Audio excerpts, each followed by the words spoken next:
Assalamualaikum warahmatullahi wabarakatuh. Perkenalkan, saya Harsyifa Nabila dari Prodi S1 Kebidanan. Saya akan membacakan hasil PPT saya yang berjudul Pengalaman Pancasila dalam Kehidupan Sehari-hari terkait dengan Pancasila sebagai Pengembang IPTEK. Pancasila dalam kehidupan sehari-hari, yang pertama yaitu sila ketuhanan yang Maha Esa. Sila ke-1 dari Pancasila mengartikan adanya jaminan dan kebebasan dalam beragama. Sila tersebut tidak mengatur atau mencampuri kepercayaan orang lain dan memberikan hak masyarakat untuk memeluk agamanya masing-masing.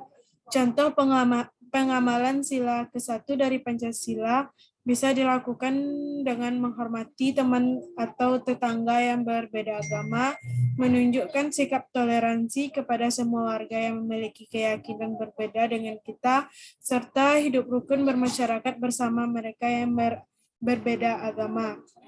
Yang kedua, sila kedua Pancasila yaitu kemanusiaan yang adil dan beradab.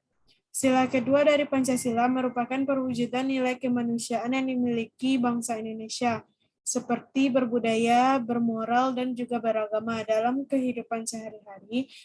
Contoh sikap dan perilaku yang mencerminkan sila kedua dari Pancasila diantaranya yaitu menghormati orang tua, menyayangi saudara, dan berbuat baik kepada orang lain.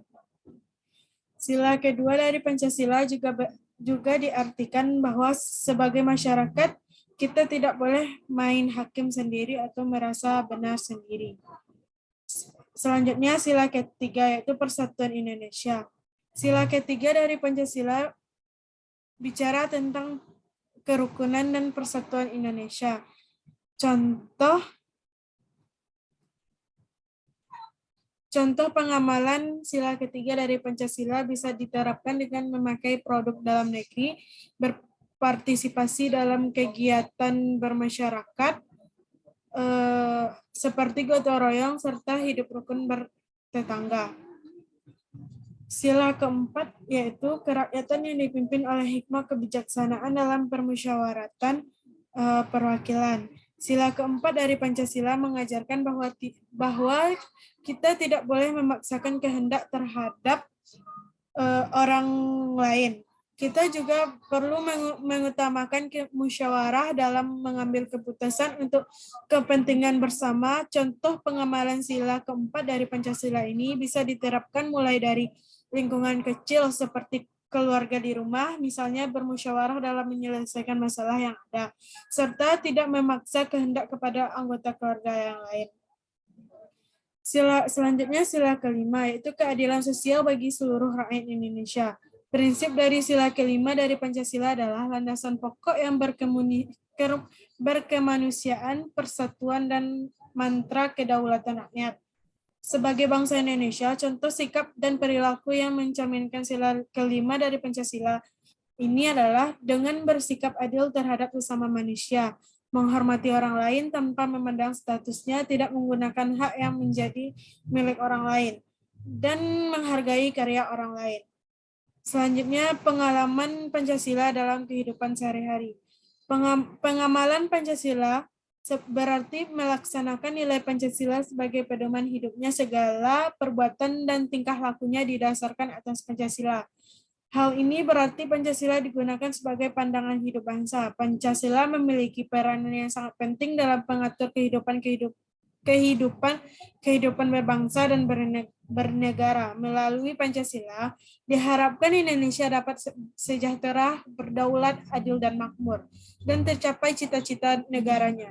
Sehingga selain dijadikan norma hukum dalam mengatur kehidupan bernegara, Pancasila juga digunakan sebagai pedoman bertingkah laku yang digunakan dalam kehidupan sehari-hari. Selanjutnya, tujuan pengamalan Pancasila. Tujuan dari pengamalan Pancasila dalam kehidupan sehari-hari yaitu untuk mempertahankan Pancasila. Mempertahankan Pancasila berarti mempertahankan Negara Kesatuan Republik Indonesia. Artinya, kita tidak boleh mengubah, menghapus, atau mengganti dasar negara yaitu Pancasila dengan dasar negara lain. Selanjutnya, dampak mengamalkan Pancasila dalam kehidupan. Satu, terjadinya ketenangan jiwa karena hubungannya dengan Tuhan terjaga dengan baik. Berpecah akibat dari konflik yang berlatar belakang agama dapat diminimalisir. Timbulnya rasa kasih sayang. Kedua, timbulnya rasa kasih sayang satu sama lain sehingga kehidupan menjadi harmonis. Ketiga, terwujudnya kerukunan dan integrasi baik di kehidupan masyarakat, berbangsa, dan bernegara.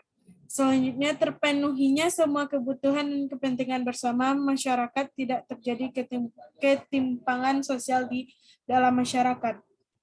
Selanjutnya, Pancasila sebagai pengembangan ilmu pengetahuan, yaitu Pancasila bukan merupakan ideologi yang baku dan tertutup, namun bersifat reformatif, dinamis, dan antisipatif. Dengan demikian, Pancasila mampu menyesuaikan dengan perubahan dan perkembangan ilmu pengetahuan dan teknologi atau iptek, yaitu dengan tetap memperhatikan dinamika aspirasi masyarakat. Kemampuan ini sesungguhnya tidak berarti Pancasila itu dapat mengubah nilai-nilai dasar yang terkandung, tetapi lebih menekan pada kemampuan dalam mengartikulasikan suatu nilai menjadi aktivitas nyata dalam pemecahan masalah yang terjadi atau inovasi teknologi canggih.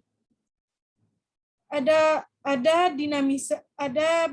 beberapa dimensi penting sebuah ideologi, yaitu dimensi reality, yaitu nilai dasar yang terkandung di dalam ideologi tersebut secara real berakar dalam hidup masyarakat atau bangsanya, terutama karena nilai-nilai dasar tersebut bersumber dari budaya dan pengalaman sejarahnya.